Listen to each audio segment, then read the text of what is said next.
ISPF, and we bet on leadership. Leadership, whether it's in Andhra Pradesh or in India, makes a difference on a global basis. His vision of a digital India has been amazing in terms of its implementation.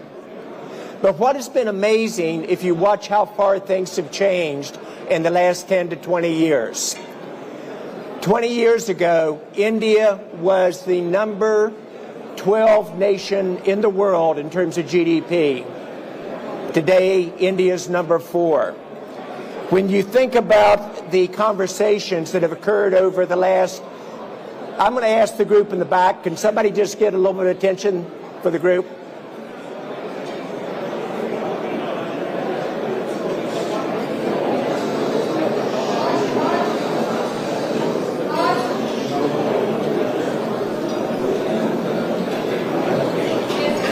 All right, I thank you very much. Thank you, Mukesh. You can do multiple jobs very well. But when you think about how much has changed in India over the last 10 to 20 years, it has been amazing. It isn't just the economic direction of the country. It is the innovation engine and the ability to dream and make dreams come true. We've had great conversations over the last 2 days here with government leaders, both on a national and an individual state level. But I've never been more optimistic about India's future than I am right now at this moment in time. And the reason for this optimism is the culture of this country. Every challenge that has been outlined for this country's future by Prime Minister Modi has been achieved on schedule or way ahead of schedule. Economic growth is achieved, like I said, from number 12 to number 4, and it will be the number 1 nation in the world in terms of GDP during our lifetimes. Startups, we talked about Startup India, and a dream that candidly, Mukesh, as you know, we were not a good startup nation. There were very few IBOs in India, very few startups, and if you don't have startups, you don't have the next generation of high-tech companies or a business. Today, guess what the number 1 country in the world in terms of new IPOs are? It's India. And most people just 10 years ago thought that would be an impossibility. When Prime Minister Modi outlined a vision of a digital India and broke it into the 11 planks that we're focused on, most people thought that was a dream too far.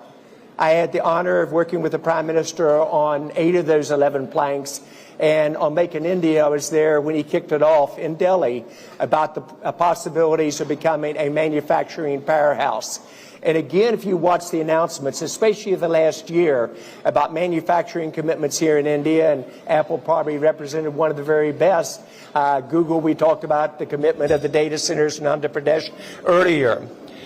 If you think about why I'm also very comfortable with the direction of the U.S.-India Strategic Partnership Forum, it's because of the ability to have the track record to deliver on our commitments that we said. It's also about the ability to form lasting relationships. And Mukesh and Gaurav and Nivi, every single relationship that we formed, we saw in the last day and a half, is one for life. And there isn't a question about, is the U.S. and India going to become the most strategic partnership in the world? It absolutely will. But like any relationship, there will be bumps along the way. And for those of us who understand business, we're used to that as part of our daily lives. I have complete confidence that our 2 leaders in the U.S. and here in India will work through those differences. When you really think about the opportunity for the future, you can say, how committed is American business to India? Out of our 450 members of U.S. ISPF, every one of them is committed to maintaining their same spending level or a higher spending level for the future. And business doesn't invest on election cycles. Business invests on thinking 5 and 10 and 15 years out. I have a pretty good track record of calling market transitions. I'm not real good in English, as you all figured out. Unfortunately, it is my primary language. I'm a little bit dyslexic, but I catch up to it. But just to add credibility, when I say here's what's going to probably happen in India, we called each of those calls 20 years ago. I had the opportunity to say, when you think about the future of something called the Internet, It will change the way you work, live, learn, and play in 1992 when people thought that's moving around zeros and ones. You begin to think about where we went from there. We at Cisco invented the concept of innovation by doing it yourself, acquiring and strategically partnering. And Shantanu, that sounds logical today, but nobody else did it at that time. And yet even the CEO of Walmart, when I interviewed him about 4 weeks ago for a podcast, he said, we model our M&A after what you did at Cisco. Voice will be free, change the service model forever, and force the service providers to move to where transmission and direction will be. A little bit higher? Is that higher? Thank you. And you also think about a digital world. In 2011, we described that to the World Economic Forum. And guess which country was the first one to implement a digital world? It was India in terms of the implementation. We then said that AI would change the way the world works, lives, and plays, but at 5 times the speed and 3 times the result of what the internet did. In short, it would determine the future of countries and in terms of productivity. Why I believe in India? It starts with leadership. I think you have one of the top leaders in the world in Prime Minister Modi. I would say the best one I've met in my lifetime. And you watch the team that he's built, and we've met with a number of the cabinet members. He's building a fantastic team with the ability to deliver. It will be the country for this decade, and it will be the country for this century, and it will become the #1 economy.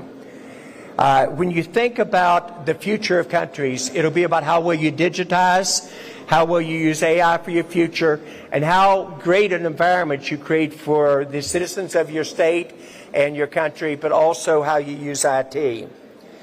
I fell in love with India for a very simple reason. I fell in love with India first for the people.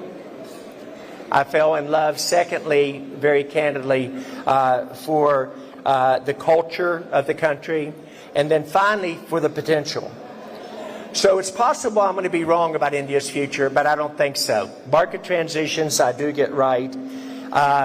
The ability to deal with bumps, which we will have along the way, and we all know what those are today. We'll look back a year from now and say we've navigated through them.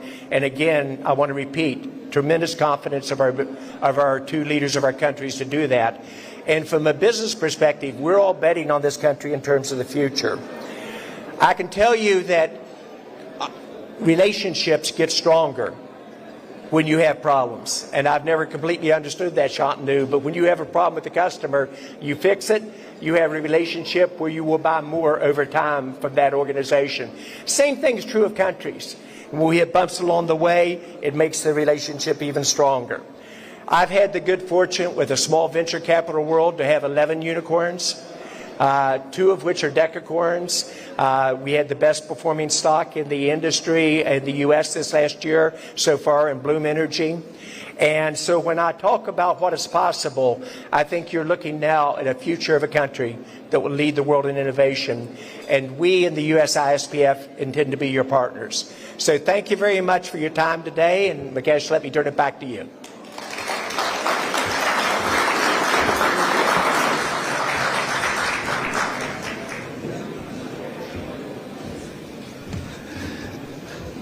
John, thank you very much. And we get into our fireside chat, and I'm delighted to basically introduce our chief guest this evening, Shri Nara Lokesh, a graduate of Carnegie Mellon and Stanford, who has basically got into building a state of Andhra Pradesh as the fastest growing state in the country.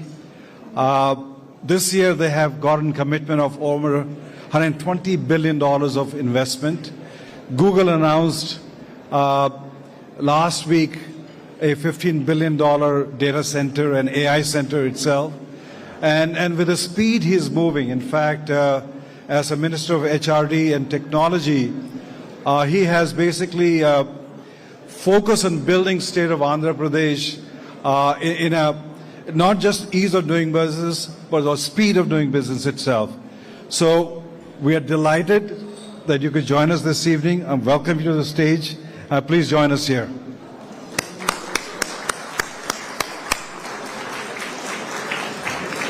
And I do have Shantanu Narayana, who's the chairman and CEO of Adobe and vice chairman of USISPF, taking the discussion forward. Can I request people in the back, just please pay some attention. Please, at least a courtesy to the minister, spend some time there. Thank you. Thank you so much. Are we on? Yeah. First, as Mukesh said, it's really a pleasure to be here. And thank you, John, and thank you, Mukesh, for your leadership with USISPF. I'm thrilled to be here with you, Lokesh. Let me first start off by saying, Meere Kadochinaru, Chala Dhanyavadu. So, I have to show a little bit of my Telugu because, as he knows, I also grew up in Hyderabad, and we have a lot in common, both in terms of spending time in Hyderabad as well as spending time in the Bay Area. I'll start off with a little bit of a story, and then maybe I'll get into the questions for him. When I left 40 years ago for the United States, I was in this small town called Hyderabad and Sikandrabad. It was the Twin Cities. And when I left and I went to the U.S., virtually nobody knew where Hyderabad was on the map in terms of where it was in India. But it was the vision of Sri Naidu that by the time I came back a few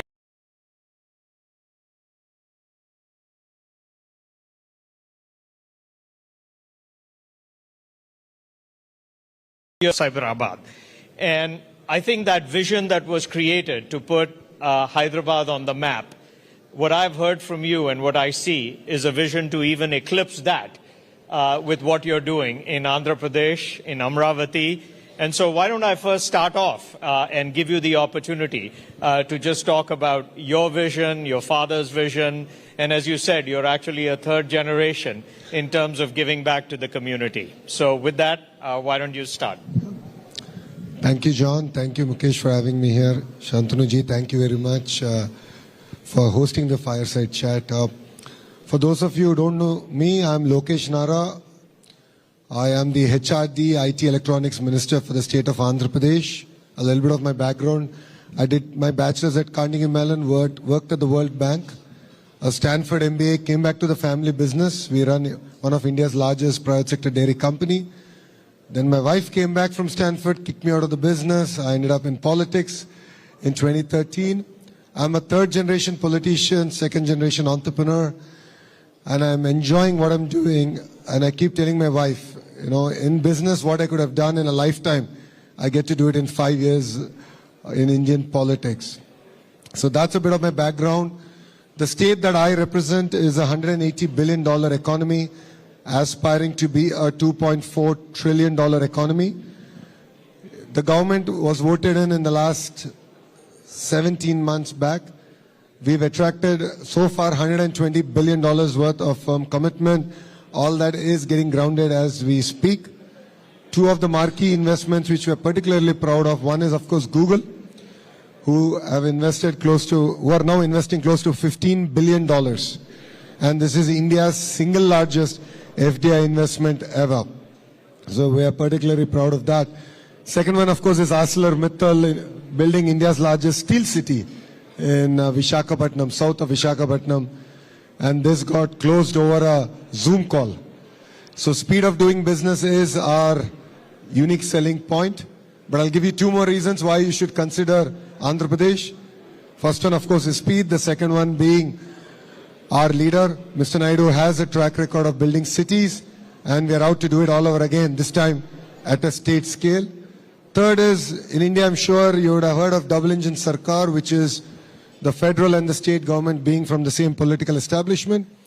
Yes, there are quite a few double engine Sarkar states, but there's only one double engine bullet train Sarkar, and that is in the state of Andhra Pradesh, under the leadership of Hon'ble Prime Minister. Under the leadership of the Honorable Prime Minister Shri Narendra Modi ji, Andhra Pradesh is spearheading all the reforms that Government of India wants us to deliver. All of you would have heard the term Namo. That's Narendra Modi. No, it's Naidu and Modi ji. So we have the Namo in Andhra Pradesh. So if you're not yet sold on investing in Andhra Pradesh, I think after the fireside chat, I look forward to catching up. Thank you very much. Well, thanks a lot. And again, may I please ask the people at the back to give, our chief guest the honor of listening to him. Maybe if you are next to somebody who's talking, you can just put them on the spot and ask them to, stop talking. But let me start off with something that you talked about, namely speed of doing business.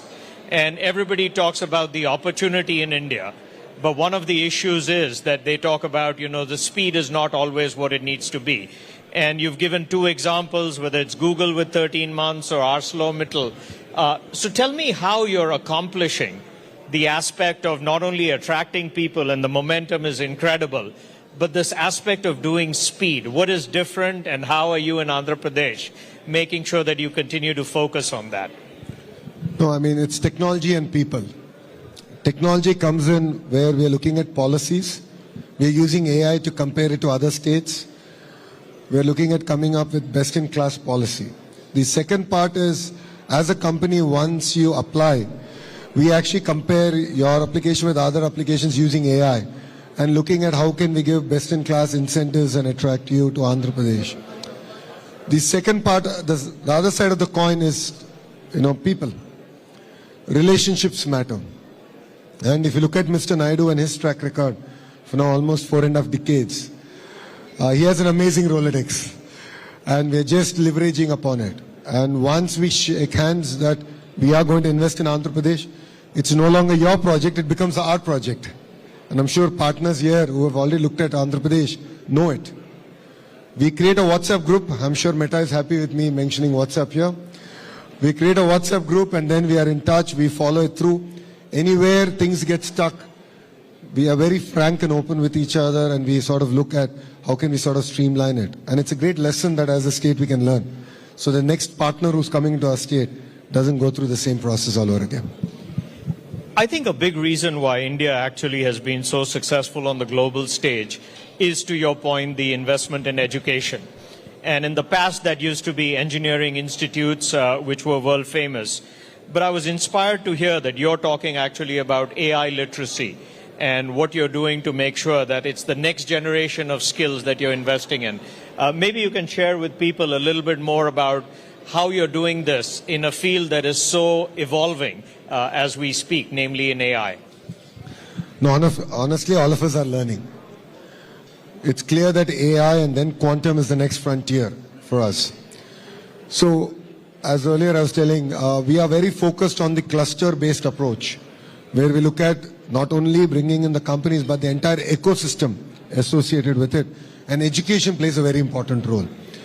So we're using AI as a tool, of course, to impart education, but we're also working with the industry to revamp curriculum in all our colleges and universities. And I'm working hard, hopefully I'll be able to get it through, is to recreate the ISB model for the AI university. I believe that is going to lead, enable us to lead from the front. And I think you'll be pleasantly surprised that Mr. Naidu has been talking about skill census. While other political parties talk about caste census, we are talking about skill census. It's easy said than done because we need to skill assess across multiple traits. Mr. Naidu is a great visionary. I mean, all of us can accept that. But then execution falls on people like me. So he said skill census. I said, great. I was so excited. I tried it and I failed the first time. I did it in my own constituency. But now you'll be surprised to hear we're using AI. So if you're an AC mechanic, we're using conversational AI to assess your skill level. We're asking, like, tell me a problem, and then how you went about solving the problem. So we are able to assess a carpenter, an AC mechanic, to an AI engineer, and then create this entire ecosystem where skill upgradation or skill development, if I may, is tailor-made. So I think that's what makes Andhra Pradesh again very unique in the way we're doing things. The ambition that you have shown in creating a brand new city, I mean, I think we all have to go back to maybe Chandigarh being the last city that was actually a planned city in terms of creation. To even think about creating a brand new city with the infrastructure that you're trying to invest in Amravati, I mean, that is a incredibly daunting task. Maybe you can speak a little bit to the scale of what you're trying to do in Amravati and, how that's proceeding. See, Mr. Naidu has a track record of building cities. And as you shared, Hyderabad, Secunderabad, Cyberabad. It's a very similar model. So you have Vijayawada, Guntur, and then you have Amravati now coming up. So when the state got split, we were capitalless. So we had to go about figuring out where we would position our new capital. So this is right off the banks of River Krishna. And this is a city designed, planned by Singaporeans. They brought in a lot of their expertise, their knowledge. And then we're working with Government of India on various funding models. We're done with the first part. So we're going about executing it. Because honestly, it's India's time. As John has said, India is either going to be number one, if we don't do our job right, number two. We as in politicians. We have a potential to be number one. That means we need to build new cities. While existing cities are getting choked, we should use the existing infrastructure but build new ecosystems. What we've done is we've made farmers part of the entire ecosystem. So 30,000 farmers came forward, gave their land, we pooled all the land, created all the infrastructure, developed land back to them and part of it to the state. So I believe this is a model that's workable, and this is a model that I believe that could lead the way for India to build new cities and ecosystems. I always say that when I grew up, people used to say, "Go west, young man." I really believe that today, if anybody is growing up in the US, you'd say, "Go east, young man." But maybe just a message to the people here in terms of those who are considering investment in India and in Andhra Pradesh.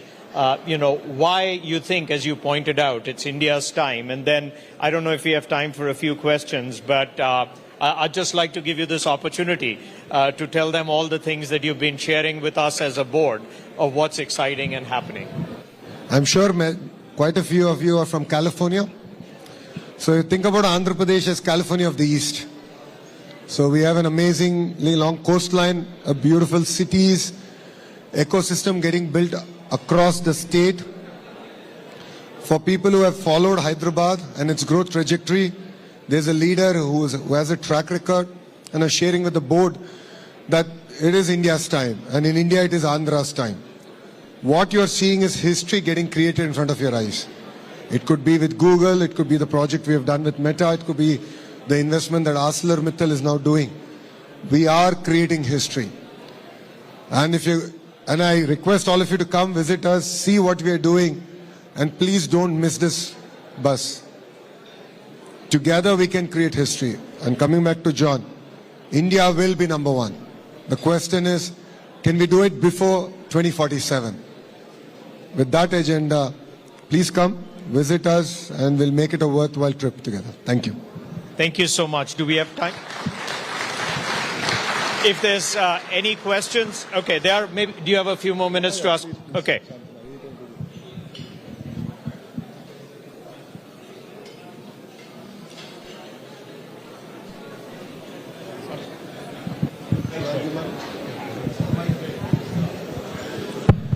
Thank you, sir. Hi, Arundeep here from the Hindu newspaper. I'm just curious. A lot of states in their electronics and semiconductor manufacturing plans are talking about how much the diaspora coming back is helping them in terms of experts who are abroad.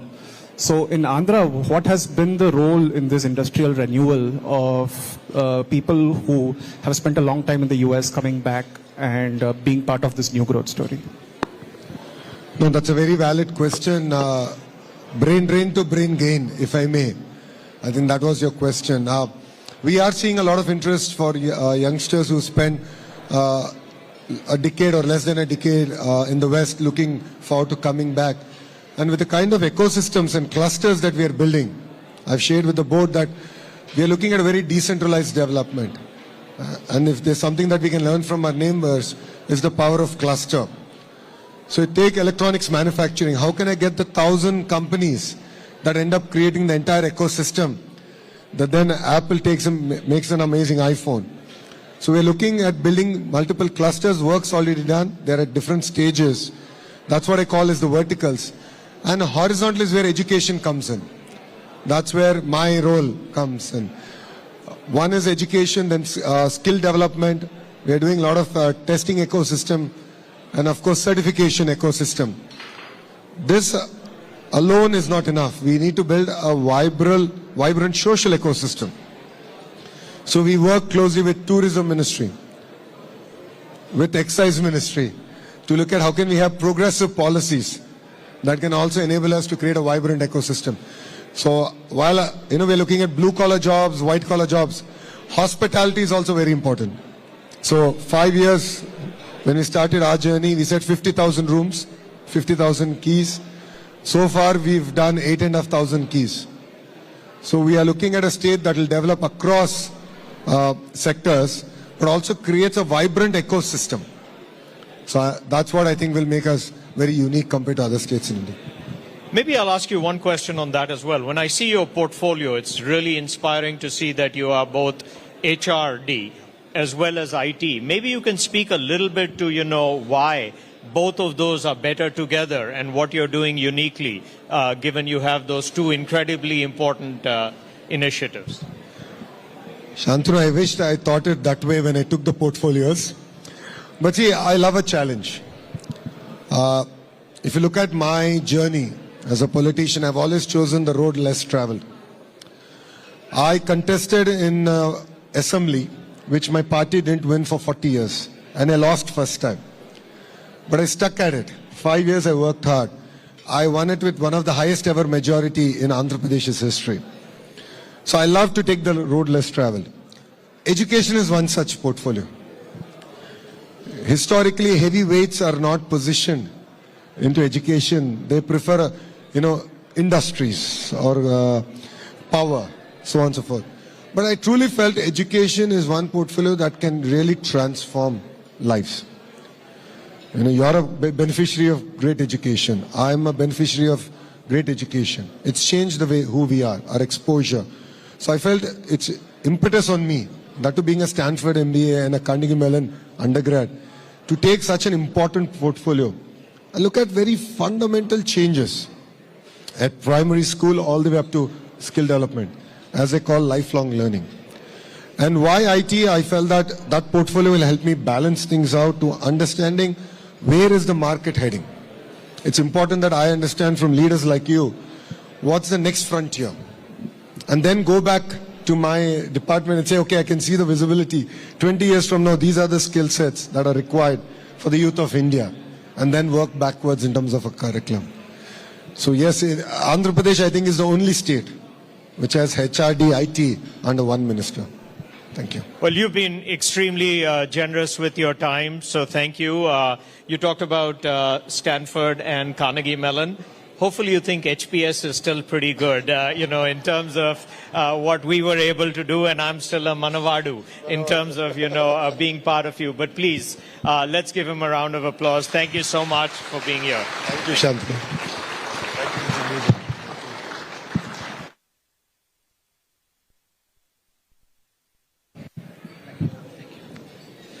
Well, I just want to say thank you to Shantanu and Nara Lokesh for the wonderful conversation. Investment in Andhra continues to go up, and we have one of our board members, Sachit Ahuja, Tillman Global. They are committing to invest 15,000 crore in Andhra Pradesh.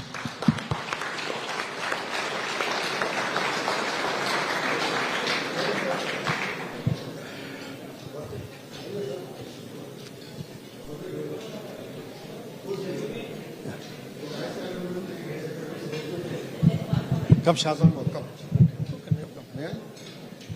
Once that's over, then we'll take a picture. Why don't we join us? No. Balance our photo. You come this way, no? Come down. I'll grab the mic. There you go.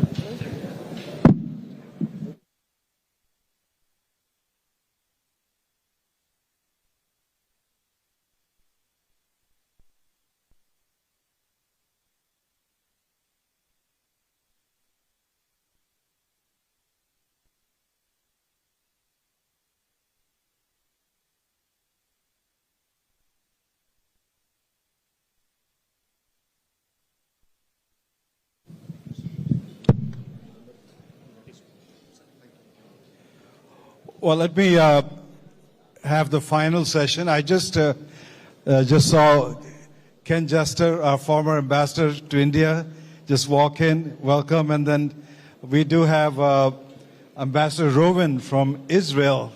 He was just here, and so you'll be networking with them. We have a few folks, our board members from Exxon and other organizations. But more importantly, you have to understand that while we focus on U.S.-India relationship from an economic trade perspective, we also have an arm called U.S.-India Friendship Alliance. And this organization during COVID time raised the largest funding, larger than the U.S. government, and had supplies coming into India. For example, we were able to bring in roughly 33,000 oxygen concentrators. And those were sourced in China. And I do recall FedEx, Raj Subramaniam, who is a board member, gave us a couple of planes to move them every day. And I recall the Chinese objected oxygen concentrator going from China to India that time. So we had them routed to Tokyo, and from Tokyo we brought them back to India itself. And I have to give credit to Amitabh Kant and the team there. As soon as the plane landed, within 1 hour, those oxygen concentrators were in trucks going to different cities itself. So I just want to applaud my team to make that happen itself. And so we have a short video because I think it's important. Is the tough times shows the color of your friends who can step up. And that's the time we had to step up. We reached out to, for example, to Indian Air Force to pick up large oxygen tanks from Stuttgart, large cryogenic tanks from Singapore and Thailand. And so it was an operation which we just rolled up our sleeve and got it done. So just watch the video on U.S.-India Strategic Friendship Alliance. Born out of the COVID-19 pandemic, our genesis coincided with these despondent times. Faced with an unprecedented crisis, we decided to act, and so our story began. Who are we? We are the U.S.-India Friendship Alliance, USIFA, the strategic philanthropic arm of the U.S.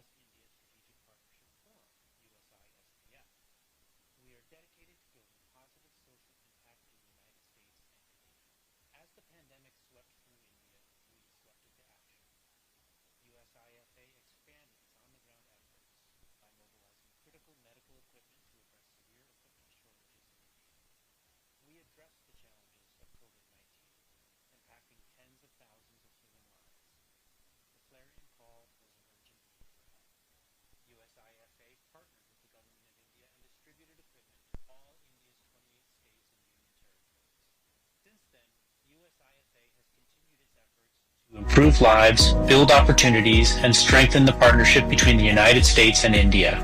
We provided livelihood support to 5,000 impoverished widows under the Lumba Foundation to become economically independent through skills training in a range of sectors. We supported rural artisans in Gujarat through a partnership with Anand National University to upskill artisans, support sustainable livelihoods, and preserve cultural heritage. We donated computer sets to underserved schools in India's Darjeeling region. USIFA's mission is to strengthen the bridge between two leading democracies underpinned by shared democratic values. We intend to deepen people-to-people ties, which drive positive impact in both countries through cultural exchanges, economic ties, and skills exchanges. However, we can't do this alone. We are not just counting on you, but we need you. We have dedicated our time and resources towards underserved communities. USIFA is founded on the belief that when corporate purpose aligns with shared national and global priorities, it can become a powerful catalyst for stronger bilateral relations and inclusive growth. So don't just witness the change, come and be part of the change. Join us in 2026. Connect with us at usifa.org and Friendship Alliance at usispf.org.